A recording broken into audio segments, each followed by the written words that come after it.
Welcome back. Manfred von Richthofen, the Red Baron. He's the most famous fighter pilot of all time. In World War I, he downed 80 Allied aircraft before he too was shot out of the sky. But who downed the Red Baron is an enduring military mystery. For nearly a century, a Canadian has been credited with the kill. But it was in fact an Australian who brought down the German ace.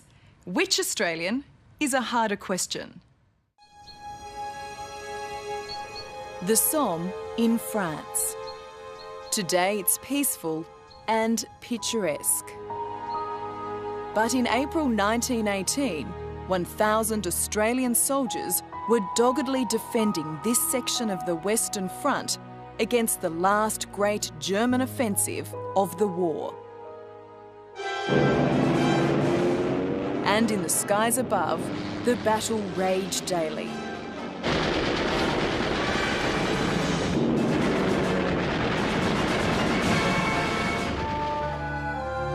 No pilot was more famous or deadly than Manfred von Richthofen, the German aristocrat known as the Red Baron, who had 80 kills to his name in his distinctive triplane. Why did he paint his plane bright red? It was a tactic. He wanted to make sure his men knew where he was, A, to protect him, but also he wanted to make sure that his victories were counted by people on the ground. War historian Norman Franks has written several books on the life and death of the Red Baron, a legend who inspired troops in the trenches and the German people at home. So he was the perfect poster boy. They liked to advertise their heroes, and they had postcards which you could buy, and of course it was like buying pictures of the Beatles or Bublé or someone famous. So who did kill the Red Baron? For nearly a century, official credit was given to Canadian pilot Captain Roy Brown. Unless the bullet turned around in the air and came back, it couldn't have been Brown at all. Norman Franks is convinced an Australian shot down the greatest fighter pilot of all time. And then, literally a second later, hit the ground. But this battlefield mystery is only half solved. Norman's trying to uncover which Australian fired the fatal bullet. Was it 24-year-old gunner Robert Buey, a fisherman from the central coast of New South Wales? So he saw the bullet hit the plane? Yeah. His bullet? His bullet. He believed it, his bullet, yeah. Or was it Sergeant Cedric Popkin, a 27-year-old carpenter from the Tweed on the Queensland-New South Wales border? You just knew it as fact that he shot the Red Baron. Well, that's all I've grown up knowing, you know.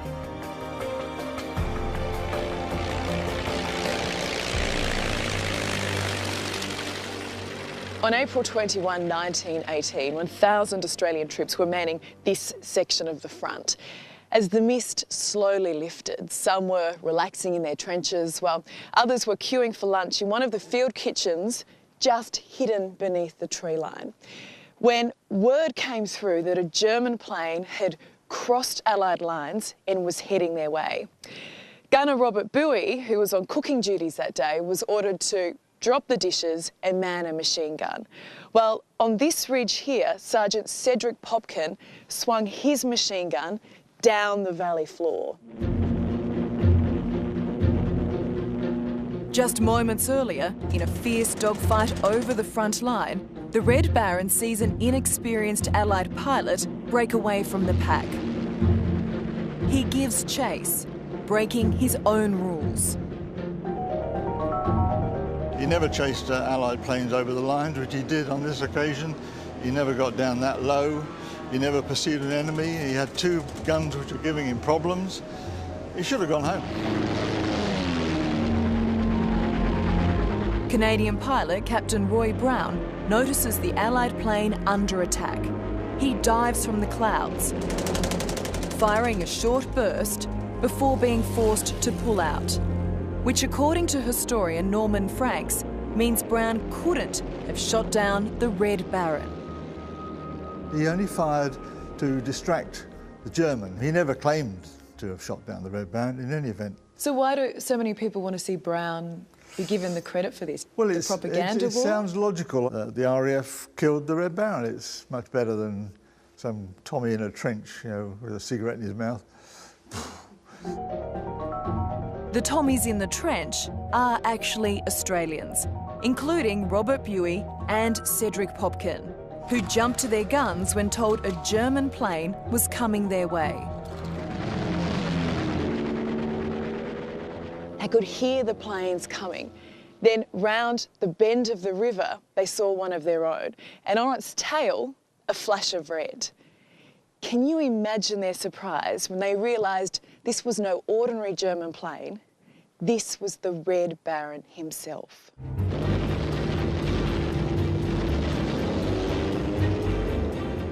So both planes came screaming down the river here. And as he was jinking and weaving and going to and fro down the river, his actual wheels were touching the water on occasions, which is pretty dangerous.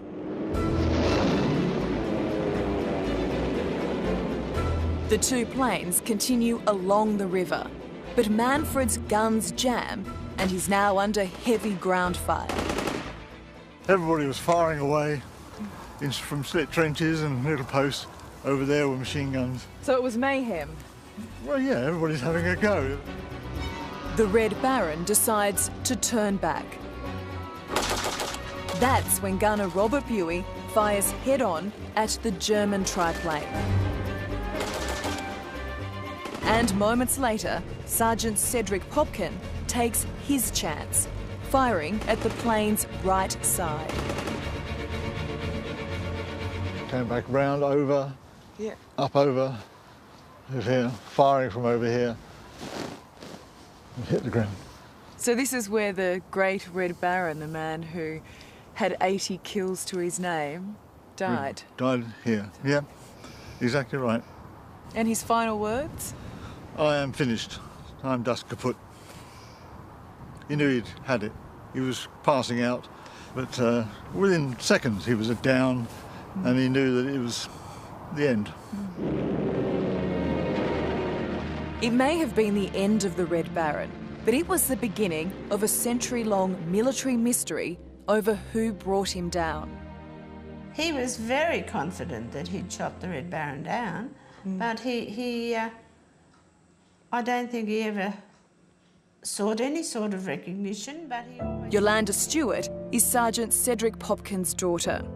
Her dad lost his leg in the final months of the war, and while he rarely spoke about the Western Front to Yolanda and her husband Jim, he was clear on one thing. He was confident that he had shot him down. In your heart, there's no doubt who killed the Red Baron? No doubt whatsoever. And who was it? It was Sergeant Cedric Bassett Popkin. I believe my dad never lied, never boasted, never skided, but he always said he done it, and I believe that. I 100% believe it was him. Kelly Buey is one of gunner Robert Buey's 8 children. Did he go to his grave adamant that he was the one? Yeah, definitely, yep. Nearly 100 years later, it's a controversy, so I suppose if we could come back in 100 years' time, it'll still be a controversy. We could be having the same conversation. Well, it won't be us. Us sitting here today won't solve it. Robert Buey died on Anzac Day 1964, all his life maintaining that he'd shot down the Red Baron, citing a telegram sent by one of the British field generals as proof. Gunner Robert Buey, this is following from General Rawlinson, begins, please convey to the 53rd Battery, 5th Division, my best thanks and congratulations on having brought down the celebrated German aviator. And that's all the proof you need. That's all the proof I need. But proof is clouded by the fog of war, and there was no forensic investigation of the crash site.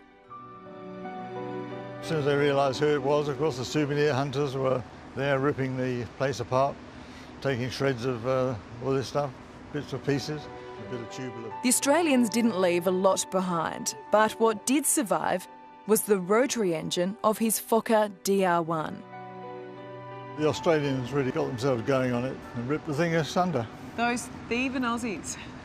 Even Aussies, you wouldn't believe it, would you? I wouldn't believe it.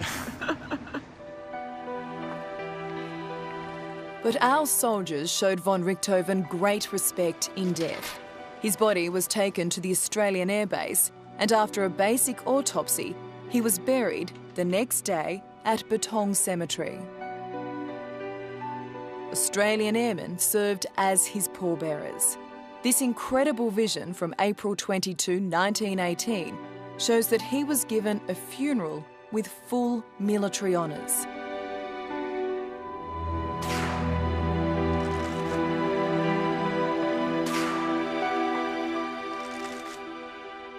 But most important to this debate was the autopsy.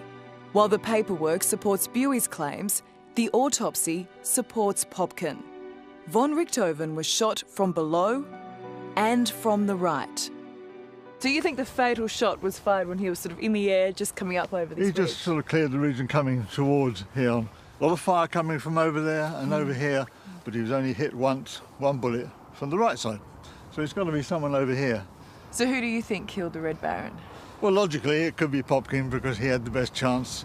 He knew what he was doing, had the experience, and he could lead a target. And he was in the right place. He was in the right place. But it still could have been anybody. I know. You're not going to say 100%. I can't say 100%. Nobody can say 100%. Hello, Yolanda, Kelly. How are you? And this is her husband, Jim. And Jim. These two Australian families have so much in common, but up until now had never met.